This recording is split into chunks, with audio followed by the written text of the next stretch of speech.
और वही रॉबर्ट वाड्रा की मुश्किलें बढ़ती हुई नजर आ रही है। ईडी ने मनी लॉन्ड्रिंग के मामले में रॉबर्ट वाड्रा को मिली अग्रिम जमानत को दिल्ली हाईकोर्ट में चुनौती दी है। केंद्रीय जांच एजेंसी ईडी ने कोर्ट में दावा किया है कि रॉबर्ट वाड्रा जमानत की शर्तों का पालन नहीं कर रहे हैं। ईडी ने एक अतिरिक्त हलफनामा दाखिल करने के लिए अदालत से समय मांगा था, जिसे अदालत ने मान लिया।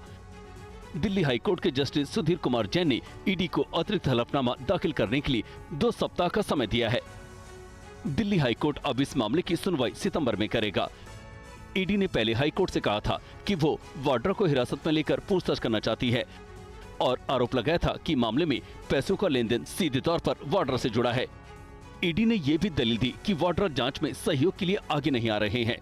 ईडी के इन आरोपों के जवाब में वाड्रा के वकील ने ईडी के आरोपों को खारिज करते हुए कहा कि रॉबर्ट वाड्रा जांच में पूरा सहयोग कर रहे हैं और जब भी ईडी ने बुलाया पूछताछ के लिए हाजिर हुए हैं।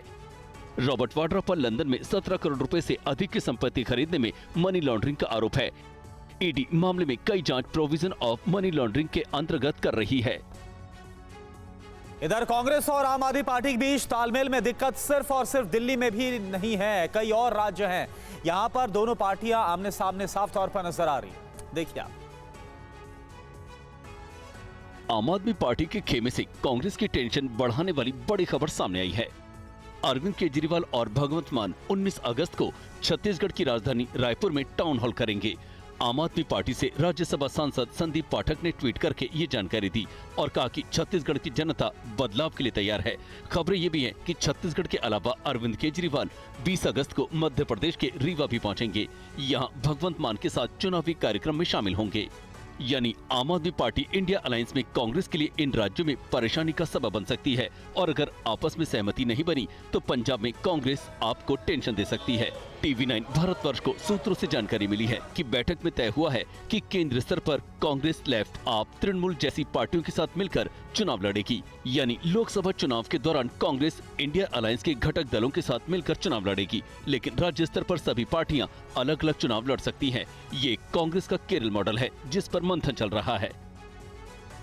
इधर कांग्रेस नेता और मध्य प्रदेश के पूर्व मुख्यमंत्री दिग्विजय सिंह भोपाल के बरखेड़ी धाम पहुंचे। यहां पर उन्होंने देव नारायण भगवान के दर्शन किए और नंगे पांव 18 किलोमीटर की परिक्रमा भी की।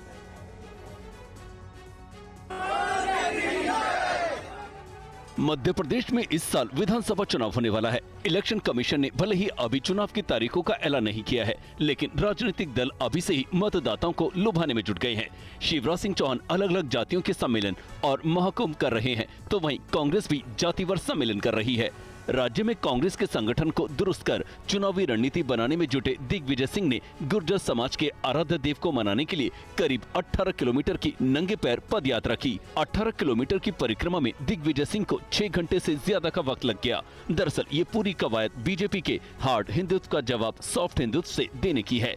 कांग्रेस नेता लगातार राज्य के हिंदू मतदाताओं को इस तरह का मैसेज दे रहे हैं। हाल ही में मध्य प्रदेश कांग्रेस अध्यक्ष कमलनाथ ने छिंदवाड़ा में बाबा बागेश्वर का दरबार लगाया था। उसमें न सिर्फ कमलनाथ बल्कि उनका पूरा परिवार ही धीरेन्द्र शास्त्री की सेवा में हाजिर रहा। इस दौरान कमलनाथ ने हिंदू राष्ट्र को लेकर भी बयान दिया था, जिस पर कांग्रेस के कुछ सहयोगियों ने आपत्ति जताई थी। इधर अजित पवार के साथ सीक्रेट मीटिंग पर शरद पवार ने पहली बार प्रतिक्रिया दी। उन्होंने माना है कि उनकी अजित पवार से मुलाकात हुई थी। शरद पवार ने और क्या कहा इस मुलाकात को लेकर, आप देखिए रिपोर्ट। शरद पवार और उनके भतीजे अजित पवार के बीच 12 अगस्त को पुणे में सीक्रेट मीटिंग हुई थी। उस मुलाकात की खबरें सामने आई तो महाविकास आघाड़ी में हड़कंप मच गया। एनसीपी और उद्धव गुट की शिवसेना की बेचैनी तब और बढ़ गई जब कयास लगने लगे कि बीजेपी ने अजीत के जरिए शरद पवार को ऑफर दिया है। ये मीटिंग इतनी सीक्रेट थी कि अजीत पवार सरकारी काफिला छोड़कर प्राइवेट कार से आए थे। शरद पवार से जब अजीत पवार के साथ हुई मीटिंग के बारे में पूछा गया तो उन्होंने मीटिंग को सीक्रेट मानने से इनकार कर दिया।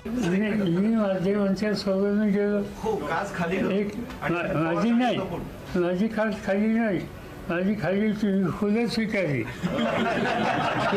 ती बरीच होतं मला तिथं फुलं दिली ती खुलेल निघाली आणि नंतर मी गेलो. एनसीपी में टूट के बाद शरद पवार और अजित पवार दोनों ही अपने अपने खेमे की ताकत को बढ़ाने में जुटे हैं। हाल ही में जेल से जमानत पर वापस आए नवाब मलिक से मिलने महाराष्ट्र के डिप्टी सीएम अजित पवार और मंत्री उनके घर पहुंचे। हालांकि नवाब मलिक ने अभी तक पत्ते नहीं खोले हैं। उन्होंने अब तक ये साफ नहीं किया है कि वो किस गुट के साथ हैं।